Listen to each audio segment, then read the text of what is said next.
Welcome to the Parsha Perspective. Each week, we will delve deep in a weekly Torah portion to find a practical and insightful way to enhance your daily life.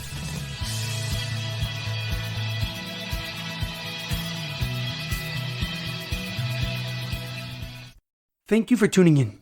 My name is Rabbi Shalom Yamini, and each week we will look into the weekly Torah portion to find practical and insightful ways to enhance your daily life. This week's Parsha Perspective is in honor of the Refuah Shlema, the complete and speedy recovery of HaRav Amitai ben Shoshanna, Leah Mintche bas Gittel, and Shaul ben Berta.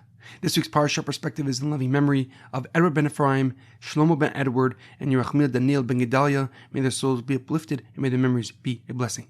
This week's Parsha Perspective is in honor of the Akira family, and they are sponsoring a new Torah this Sunday. May Hashem bless them and their community with much happiness, health, and success. This week's Torah portion is Parshas Shelach, a little seedling. Our Parsha begins with the story of the spies' exploration of the land of Israel. The Jewish people lacked faith in what God had told them about the land. So they asked Moshe Rabbeinu if they can send spies to study the land of Israel and report back their findings. Moshe turned to God, who replied that he is allowed to send spies, but God himself is not commanding him to do so. Moshe then picked one leader from each tribe and assigned them with this interesting and special task. The spies headed out to perform their directives. They spent 40 days and 40 nights surveying the land and its people, and when they returned to Moshe Rabbeinu, they reported that the land was indeed flowing with milk and honey. However, they warned that its citizens are powerful and mighty giants, and its cities are well fortified, and therefore it will be impossible to conquer. The Jewish nation turned to Moshe and told him that they would rather return to Egypt than be defeated in battle. Upon hearing their complaints, God informed Moshe Rabbeinu that he would punish the Jewish people for their persistent lack of faith. He exiled the Jewish nation to 40 years of wandering throughout the desert and banned any male over the ages of 20 years old from ever entering the land of Israel. However, a question comes to mind. The chapter following the episode of the spies begins with the sacrifices that will be offered once the Jewish nation settles in Israel. The pasuk writes, "Vaydaber Hashem Moshe Lemor," and God spoke to Moshe saying, "Daber el bnei Yisrael v'amarta lehem," tell the Jewish people, "Ki sevayu la'aretz Moshe v'seichem asher ani nasen lechem," when they enter the land that I am giving you, "Va'asisem isha l'Hashem," you shall give an offering to God.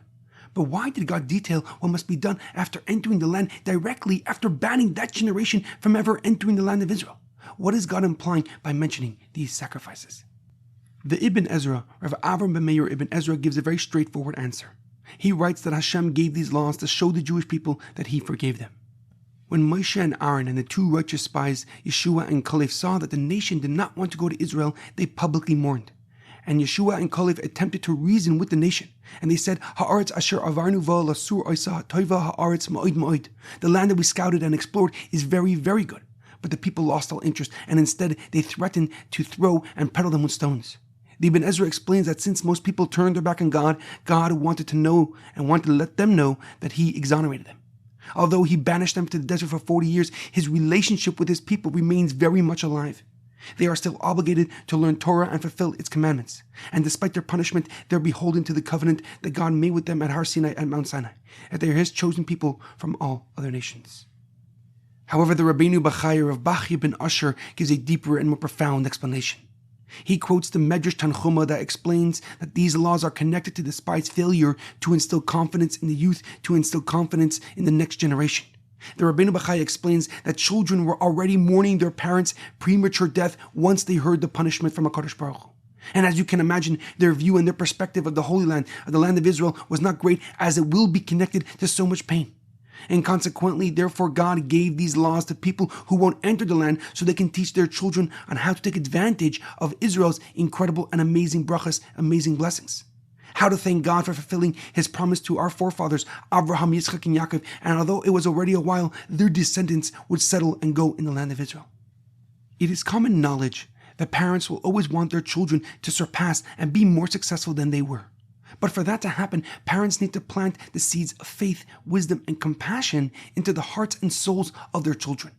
And this obligation only grows as the children continue to mature and develop.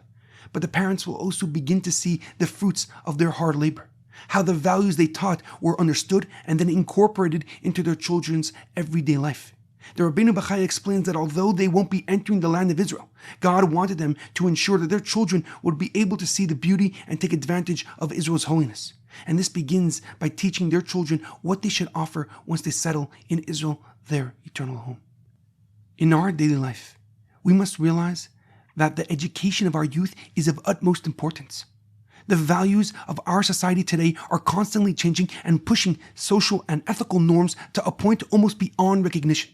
And this is not only true from a religious perspective, but also from a secular and civil one as well. And this means we must go on the offense concerning education of our youth and the people they surround themselves with. And the more educators or parents put in energy in their children or students' development, the more they will be able to enjoy and savor the fruits of their labor. There is an extremely deep quote by the famous Elie Wiesel. There's a divine beauty in learning. To learn means to accept that life did not begin at my birth. Others have been here before me, and I walk in their footsteps. The books that I've read were composed by generations of fathers and sons, mothers and daughters, teachers and students. I am the sum of their total experiences, and so are you. Have a great weekend and good Shabbos.